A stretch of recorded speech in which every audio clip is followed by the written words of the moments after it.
So வணக்கம் மக்களே. 4 மந்த்ஸுக்கு அப்புறம் இப்போ தான் வீடியோ அப்லோட் பண்ணுறேன், மன்னிச்சுக்கோங்கள். சரி, இந்த வீடியோவில் நம்ம என்ன பண்ண போகிறோன்னா ரெவ் மேட்சிங்னா என்னன்னு எனக்கு தெரிஞ்ச இதில் சொல்லித்தர போகிறேன். சிம்பிள் அதுதான் இந்த வீடியோவோட கண்டென்ட்டு. ஈஸியாக டக்குன்னு சொல்லி முடிச்சிட்றேன்.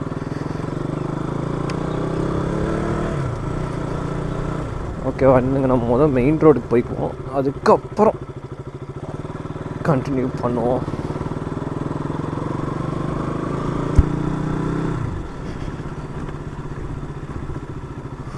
இருக்குது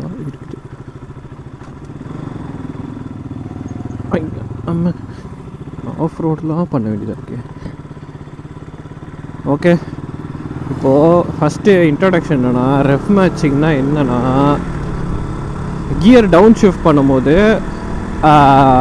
அந்த ஆர்பிஎம் வந்து இன்க்ரீஸ் ஆகும். இப்போ 60 போயிட்டுருக்கோன்னா 4th கியர்லேருந்து 3rd கியர் நான் மாற்றினேன்னா அந்த ஆர்பிஎம் வந்து இன்க்ரீஸ் ஆகும். அப்போது வந்து ரொம்ப இன்க்ரீஸ் ஆச்சுன்னா, சப்போஸ் ஸ்லிப்பர் கிளச் இருந்துச்சுன்னா உங்களுக்கு அவ்வளோ வீல் லாக் ஆகாது. இன்னும் அந்த பாப்பா எட்டி பார்க்குது.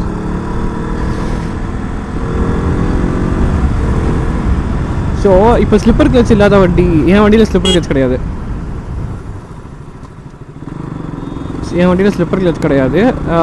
ஸ்லிப்பர் கிளச் இல்லாத வண்டியில் என்ன ஆகும்னா, டக்குனு டவுன் ஷிஃப்ட் பண்ணிங்கன்னா என்ன ஆகும்னா வீல் லாக் ஆகும். அதை ப்ரிவெண்ட் பண்ணுறதுக்கு நம்ம ஃபஸ்ட்டு என்ன பண்ணுவோம்னா, அந்த இன்ஜினுக்கு அதே ஆர்பிஎம்மில் நம்ம டவுன் ஷிஃப்ட் பண்ணாலும் அதே ஆர்பிஎம்மில் நம்ம வந்து மெயின்டைன் பண்ணுற மாதிரி நம்ம பண்ணோன்னா வீல் லாக் ஆகாது. ஸோ அதுதான் சிம்பிள் மெத்தடு. அது உங்களுக்கு அது வந்து மோஸ்ட்லி வந்து இந்த மோட்டோ ஜிபி ரேசஸ்லாம் பண்ணுவாங்க. அந்த டைம் டக்குன்னு அந்த மில்லி செகண்ட் டைமு கூட மேனேஜ் பண்ணுறதுக்கு. நம்ம ஏன் அதை பண்ணுறோம் அப்படின்னா, வேறு எதுக்கு, ஜாலிக்காக தான். கூலாக இருக்கும் அதை பண்ணால், அந்த சவுண்டு வரும். அதுக்கு தான் பண்ணேன். இப்போ பண்ணேன் பார்த்தீங்களா, அதுதான். இப்போது வந்து என்ன பண்ணுறோன்னா, ஃபஸ்ட்டு வந்து ஒரு கியரில் இப்போ 40லேருந்து 4th கியரில் 42 இருக்குன்னா 5000 ஆர்பிஎம்மில் இருக்கா. இப்போது நான் 3rd கியர் மாற்றினேன்னா அதே 42 வந்து 6000 ஆர்பிஎம் இருக்கும். ஸோ அந்த 6000 ஆர்பிஎம்மை நான் முன்னாடியே ப்ளிப் பண்ணி இதை ப்ளிப் பண்ணி நான் 6000 ஆர்பிஎம் நான் வச்சுருந்தேன்னா, அப்போது அந்த ஆர்பிஎம்மும் வீல் ஸ்பின்னும் அதே 6000 மெயின்டைன் ஆகும். ஸோ உங்களுக்கு அந்த சவுண்டு கிடைக்கும், டவுன் ஷிஃப்ட் ஆகும், ஸ்மூத்தாக இருக்கும். அதுதான் பேசிக் சயின்ஸு. இப்போ நான் எப்படின்னு நான் சொல்லி காமிக்கிறேன். எப்படின்னு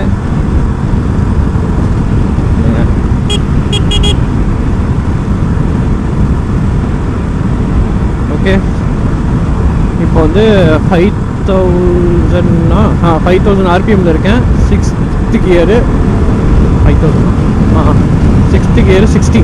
ஓகே, இப்போ நான் டவுன் ஷிஃப்ட் பண்ணுறேன் பாருங்கள். லெஃப்ட்டுக்கு இது கிளச்சு, ரைட்டு ஆக்சிலேட்டரு, லெஃப்ட்டு காலு இது கியரில்.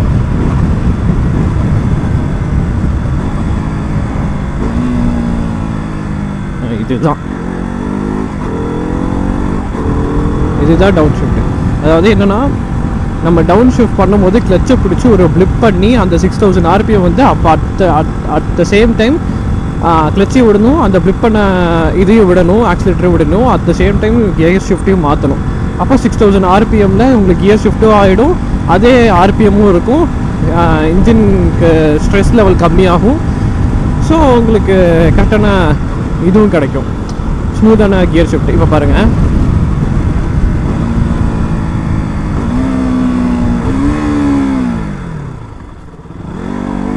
சிம்பிள்.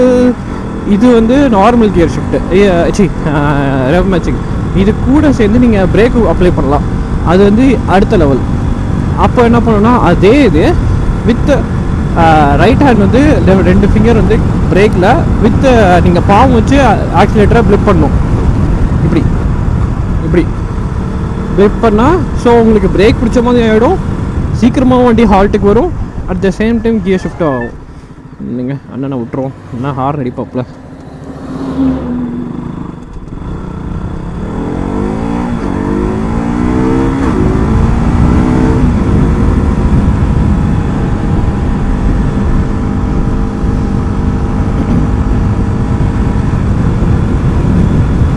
இப்போதைக்கு இவ்வளோதான் மக்களே. இன்னொரு தடவை இன்னொரு ரெவ் மேட்சுக்குன்னா பண்ணி காமிக்கிறேன், பிரேக் பிடிச்ச மாதிரி. நெக்ஸ்ட்டு வீடியோ என்னால் முடிஞ்ச அளவுக்கு சீக்கிரமாக அப்லோட் பண்ணுறேன். என்னால் முடிஞ்ச அளவுக்கு வீக்லி ஒன்ஸ் ஒரு வீடியோ அப்லோட் பண்ண ட்ரை பண்ணுறேன். உங்களால் முடிஞ்ச சப்போர்ட் எனக்கு கொடுங்க. தேங்க்யூ. இதோட இந்த vlog ஏன் பண்ணிக்கிறேன். எப்படி ஷார்ட் அண்ட் ஸ்வீட்டாக என்ன சொல்லணுமோ சொல்லி முடிச்சா, சிம்பிளாக லாஸ்ட்டாக.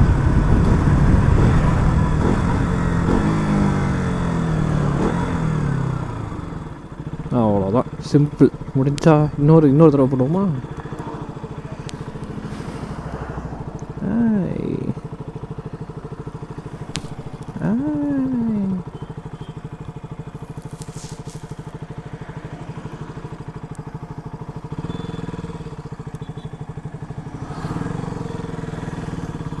ஓகே,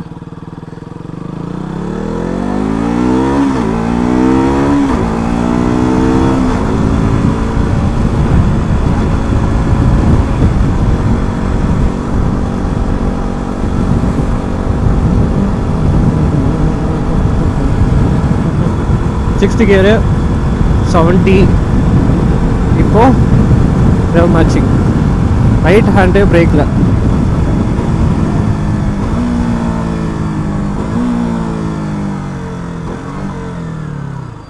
ஓகே, சிம்பிள், அவ்வளோதான், ஈஸி.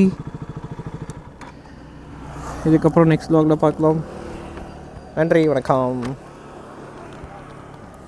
ஐயோ, ரெக்கார்ட் ஆயிருக்கா?